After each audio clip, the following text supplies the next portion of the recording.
হয়ে গেল। তা তো এর আগেও জানিয়েছিলেন? জানিয়েছি ভিডিওতে, কাগজে জমা দিয়েছে, তারা কোনো লোক দেওয়া হয়নি। আপনারা মূলত যারা এইসব করেছে তখন কি আপনারা বাধা দিয়েছিলেন? বাধা বলতে কাদের বাধা? আমরা দরখাস্ত দিয়েছিলাম আচ্ছা মেন জায়গায়, যে যাতে থানায় সব জায়গায় দেওয়া হয়েছে, যাতে মানে কিন্তু এখন বর্তমানে কোনো কাজও হয়নি। এখন কাজ হবে, এসে দেখে থেকে চলে গেছে। এখন সরকার বদল হয়েছে, কি মনে হচ্ছে? আমরা চাইছি তার যাতে সম্পত্তি আমাদের ঠিক থাকে। আচ্ছা, এই যে পুকুর ভরাট করেছে এতে অসুবিধা কি কি হচ্ছে এলাকাতে? অনেক অসুবিধা হচ্ছে, সাপ অনেক কিছু হয়ে যাচ্ছে ওইখানে, জল জমে, সাপের উৎপাদ হচ্ছে।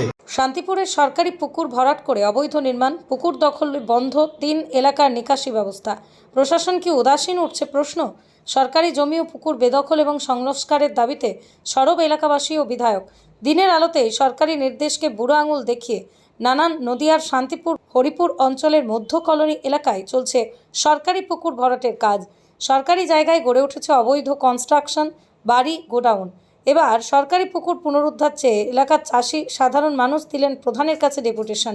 প্রসঙ্গত, শান্তিপুর হরিপুর গ্রাম পঞ্চায়েতের মধ্য কলোনি এলাকায় দীর্ঘ বহু বছর ধরে একটি সরকারি পুকুর রয়েছে। 86-82 মধ্য কলোনির এই সরকারি জায়গায় দাগ নম্বর 1414, খতিয়ান নম্বর 1446, 16 নম্বর নৃসিংহপুর মৌজা। এলাকাবাসীদের অভিযোগ, এই পুকুরে প্রায় 19 বিঘে, তবে বর্তমানে সেই জায়গায় চলছে দখলদারি। মাটি ছাই ফেলে দখল করে গড়ে উঠেছে অবৈধ পরিমাণ ব্যবসার গোডাউন। এলাকার চাষি সহজ সাধারণ মানুষদের দাবি, দিনের পর দিন একাধিকবার সরকারি দপ্তরে এমনকি বিএলআরওর কাছে গিয়েও মেলেনি সুরাহা। এই পুকুর এতটাই জরুরি, তাতে 3টে এলাকায় নিকাশি সংক্রান্ত বিষয় জড়িয়ে। বর্তমানে অবৈধ দখল এবং পুকুরের খারাপ অবস্থার জন্য অতিবৃষ্টিতেই জল জমে যায়। তবে এই অবৈধ নির্মাণ এবং বেআইনিভাবে সরকারি জায়গা করে কবে দখলমুক্ত হবে সেটাই এখন দেখার। এই যে পুকুর যে ভরাট হয়েছে বা দখল হয়েছে, সেটা আপনারা তো ওখানে কি চাষবাস করতেন? হ্যাঁ, আগে চাষবাস করতাম ছোটোবেলায়, যখন আমার বয়স 16, 17, 18 বছর। কতটা জায়গা রয়েছে ওখানে? আমি 14 বিঘা মতন মোট চাষ করছি। আর কাগজ কলমে কতটা আছে তা আমি বলতে পারবো না, বিএলএ থেকে দাগ নাম্বার আইনে দিতে একজনা, তার মারফতে আমরা চাষ করতাম। আচ্ছা, তাহলে এখন বর্তমানে পুকুরের কি অবস্থা? এখন যা একেবারে ভরাট হয়ে গেছে, চতুর্দিক দিয়ে বাড়ি ঘর করে বয়লার করে ওই ছাই ফাই ফেলে ভরাট করে দিচ্ছে। এখন পুকুরের জল পাড়ায় ঢুকে যাচ্ছে। তাহলে এই যে পুকুরে যখন এইসব ফেলছিল তখন আপনারা বলেছেন? অনেক বলা হয়েছে, এমনকি অভিযোগ দেওয়া আছে। আপনাদের কি ভয় টয় দেখাতো? না, আমার ভয় দেখা দিল তো কাজ হতো না। ওই পর্যন্ত দিতাম, আসতো মাইপা চেপা নিত, বাস, তারপর আর কোনো খোঁজ নেই। মানে পয়সা করে দিয়ে দিত নাকি তখন? মনে হয়, নাহলে কেন বন্ধ করবে? থানা পাড়াতে চাপা দিয়ে রাখতো।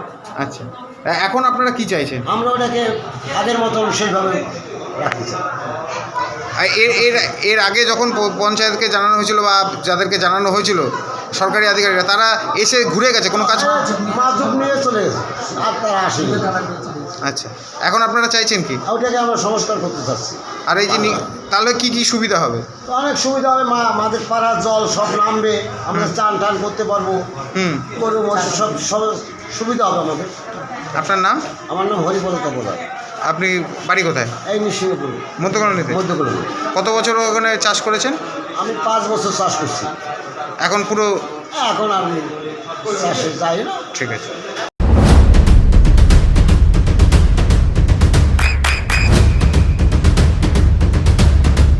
বৃষ্টিতে স্বস্তি।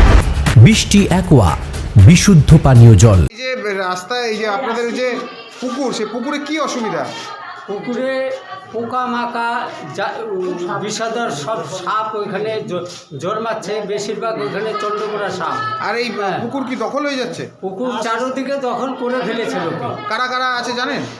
না, আমি না পুরো নাম বলতে পারবো না, কিন্তু এইটা সরকারের থেকে তো বহুবার দরখাস্ত দেওয়া হয়েছে। হ্যাঁ, কিন্তু না আসলে, না দেখলে, যার যেটুকু সম্পত্তি তার সেইটুকুই থাক। আমরা বলবো না যে সে তার থেকে বেশি দখল করে থাক, মানে এটা চাইবো না। সরকারি জায়গা দখল হচ্ছে, হয়ে গেছে অলরেডি। আপনারা কি চাইছেন সেগুলো ভেঙে দেওয়া হোক? হ্যাঁ, অবশ্যই। আমাদের বারোয়ারির জায়গা বারোয়ারি থাকবে, আমরা প্রত্যেকে বারোয়ারির মধ্যে, মানে সরকারি জায়গা সরকারি থাকবে। হ্যাঁ, সরকারেরই থাকবে। আচ্ছা, এতে করে কি এই যে পুকুর যে ভরাট হয়েছিল এবং এখন তো কষ্টও ছিল এলাকার মানুষের? হ্যাঁ, অবশ্যই ছিল। কি কি প্রবলেম হতো, অসুবিধা কি কি হতো? অসুবিধা ছাই ফেলে নোংরা আবর্জনা ফেলে দিঘি অর্ধেকের বেশি ভরে ফেলেছে। অল্প জল হলে চারোদিকে বাড়ি বাড়ি চলে যায়, ড্রেন দিয়ে অনেকের বাড়িও জল চলে যায়। তাই আপনারা চাইছেন পুকুর উদ্ধার হোক? হ্যাঁ, পুকুর উদ্ধার হোক প্রথম কথা। দ্বিতীয়, আর যারা এই দখল করলো তাদের শাস্তি চাইছেন না? হ্যাঁ, অবশ্যই যারা দখল করছে তাদের প্রত্যেককেই জায়গা ছাড়তে হবে। আমরা এটাই চাই মধ্য কলোনির বাসিন্দা হয়ে। আপনার নাম? আমার নাম ভুবন বাড়ি। কলোনির এলাকার বাসীরা আপনার কাছে লিখিত অভিযোগ দায়ের করেছেন যে তাদের যে পুকুর এলাকার সেটা রীতিমতো বেআইনিভাবে দখল করে হয়ে যাচ্ছে এবং রীতিমতো সেই পুকুরের এখন নাব্যতাও কমেছে। পুকুরের সংস্কার দরকার এবং পুনরুদ্ধার দরকার পুকুরের জমি। কি বলবেন এই বিষয়ে? দেখেন, আমরা বিগত দিনেও বলেছি যে ওই পুকুর আমাদের সংস্কার করার প্রয়োজন আছে মানুষের স্বার্থে। সেটা বিগত দিনেও আমরা বিএলআর ও আলাই সাহেবকে জানিয়েছি এবং পরবর্তীকালে এই মধ্য কলোনির যারা বাসিন্দা রয়েছেন তারা আবার লিখিত আমাকে দিয়েছেন যে অনেকে বেআইনিভাবে ওইখানে দখল করেছেন। পুকুর ছিল 16 বিঘে, সেখানে 2 বিঘে 3 বিঘেও পুকুর নেই। সেক্ষেত্রে ওই গ্রামবাসীদের কথা অনুযায়ী এবং তাদের স্বার্থে যাতে ওই পুকুরটা যেন সংস্কার করা হয় এবং যারা বেআইনিভাবে দখল করে রয়েছেন, যেহেতু পাড়ার লোক বারবার আসছেন এবং লিখিত আকারে আমাকে দিয়েছেন, আমরা ইমিডিয়েট চিঠি করে বিএলআরও এবং আলাই সাহেবের উদ্দেশ্যে আমরা জানাবো যেহেতু কে বা কারা ওইখানে দখল করে রয়েছে এবং পুকুরটা যাতে পরবর্তীকালে সংস্কার করা হয়। এবং এই বর্ষার দিনে যেহেতু আপনারা জানেন যে পাক মরশুম শুরু হবে কিছুদিনের মধ্যেই, সেক্ষেত্রে যে উত্তর কলোনি মধ্য কলোনির বাসিন্দা যে সমস্যা দীর্ঘদিনে, সেটা আমরা ইমিডিয়েট করার ব্যবস্থা করব। যেহেতু সংস্কার হলে ওইখানকার মানুষজনও উপকৃত হবে। যারা এই যে দখলগুলো করেছেন তাদেরকে কি চিহ্নিতকরণ করার কোনো রকম সম্ভব হচ্ছে? বা তারা যে দীর্ঘদিন ধরে বসবাস করছে সেক্ষেত্রে আপনারা কি পঞ্চায়েতের তরফ থেকে কোনো রকম সেখানে দেখভাল বা তাদেরকে নোটিশ দেওয়ার চিন্তাভাবনা কিছু নিয়েছিলেন?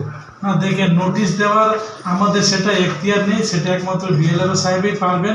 আমরা যেহেতু আইডেন্টিফাই করে যে যারা দিয়েছেন দরখাস্ত তাদের ভিত্তি করে আমরা চিঠি বিএলআরও করব এবং বিএলআরও সাহেব আইডেন্টিফাই করবেন এবং আসবেন পরিদর্শনে এসে কারা বা দখল করে রয়েছে এবং কীভাবে পুকুরটা বিগত দিনে ছিল এখন কী পরিস্থিতি রয়েছে সেটা উনি এসে পরিদর্শন করে আইডেন্টিফাই করে যা ব্যবস্থা নেওয়ার উনি নেবেন। নাম পরিচয়? বীরেন মাহাতো, প্রধান হরিপুর গ্রাম পঞ্চায়েত। কালনাঘাটে মধ্য কলোনিতে একটি পুকুর রয়েছে।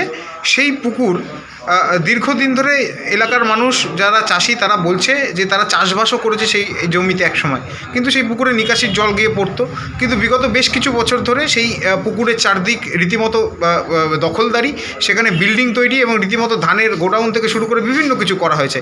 এর আগেও একাধিকবার জানানো হয়েছে, তারা কোনো সরকারি পদক্ষেপ নেওয়া হয়নি। আজ প্রধানের কাছে তারা লিখিত অভিযোগ দায়ের করেছেন এবং রীতিমতো আপনার কাছেও তারা জানাচ্ছেন যে আপনার কাছেও জানিয়েছেন। কি বলবেন এই বিষয়ে এবং কিভাবে এটা দখলমুক্ত করা যেতে পারে? ব্যাপারটা হচ্ছে প্যাথেটিক।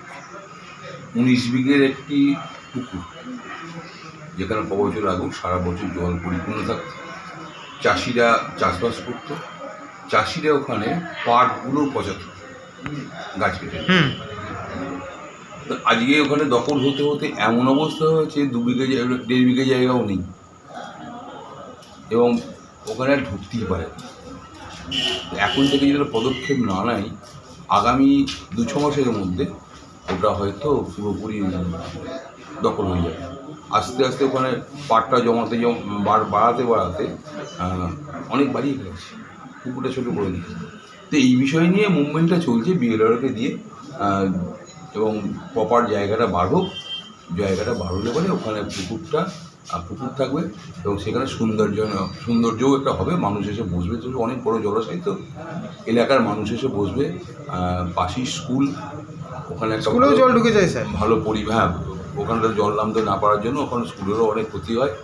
দেখা যাক, এই নিয়ে একটা পরিকল্পনা চলছে, আগামী দিনে খুব ভালো হবে। আরেকটা স্যার, শাসক বিরোধী 2 শিবির অর্থাৎ আপনাদের বিপক্ষ দল তৃণমূল কংগ্রেসের 50 সদস্যের স্বামীও আজ এক সুরে সুর মিলাচ্ছেন যে এই পুকুর দখলমুক্ত করতে হবে। একসময় তারাই দখল করেছিল, এখন তাদের চৈতন্য হয়েছে। যদি সহযোগিতা করে ভালো, নাহলে আমরা কারোর সহযোগিতা ছাড়া নিজেরাই করতে পারবো, এটা আপনাকে বলে রাখবো। আপনার সন্তানের উজ্জ্বল ভবিষ্যতের সঠিক দিশা JRS public school. JRS public school, যেখানে শিক্ষা এবং আনন্দ একসাথে। JRS Public School has an excellent team of teachers for the holistic development of your child. আপনার সন্তানের উজ্জ্বল ভবিষ্যতের একমাত্র ঠিকানা JRS Public School. আপনি কোথায় ইনভেস্ট করবেন, কেন করবেন বুঝতে পারছেন না তো? সঠিক গাইডলাইন পেতে আজই আসুন নদিয়ার চাকদাতে নিবেদিতা প্রাইভেট লিমিটেডে। Nivedita private limited, marketing and distribution service. Balcony বা সিঁড়ির রেলিং, মডিউলার কিচেন বা ড্রয়িং রুম, এক কথায় আপনার স্বপ্নের বাড়িকে করে তুলুন আরো সুন্দর। Chakdah ply centre, gorgeous look বা কোয়ালিটি সবেতেই number 1। Chakdah ply centre, Chakdah ply centre, KBM Chakdah Nadia. হোমওয়ার্কটা করেছো? হ্যাঁ স্যার। এ বাবা, ভুল করেছো কেন? চোখে কেমন ঝাপসা দেখছি, লিখতে আর পড়তে খুব সমস্যা হচ্ছে। চাকদার মডার্ন অপটিক্স থেকে ভালো চোখের ডাক্তার দেখিয়ে নাও। প্রতিদিন প্রকৃত চোখের ডাক্তার ও দৃষ্টি বিশেষজ্ঞ মডার্ন অপটিক্স চাকদহে। চাকদা অ্যালুমিনিয়াম সেন্টার, প্লাই, কাঁচ, laminates, kitchen fittings, door lock, window ও অ্যালুমিনিয়ামের খুচরো ও পাইকারি বিক্রেতা। চাকদা অ্যালুমিনিয়াম সেন্টার, পূর্বলালপুর 50 নম্বর রেলগেটের পাশে, চাকদা নদিয়া। নদিয়া জেলার সবথেকে বড় বিল্ডার্স চাকদার মা মনসা বিল্ডার্স, রড ও সিমেন্টের পাইকারি ও খুচরো বিক্রেতা। মা মনসা বিল্ডার্স, পদ্মবিলা, চাকদা নদিয়া। রুম রে মাত্র 1500 টাকা থেকে স্টার, খাওয়া দাওয়া রিজনেবল প্রাইস। নদিয়ার একমাত্র 3 স্টার ক্যাটাগরি হোটেল NB সোনার বাংলা হোটেল, কল্যাণী এইমসের ঠিক উল্টো দিকে, কল্যাণী নদিয়া। নদিয়ার একমাত্র অথরাইজড ডিস্ট্রিবিউটর ঘোষ কমিউনিকেশন, থানার মোড়, চাকদা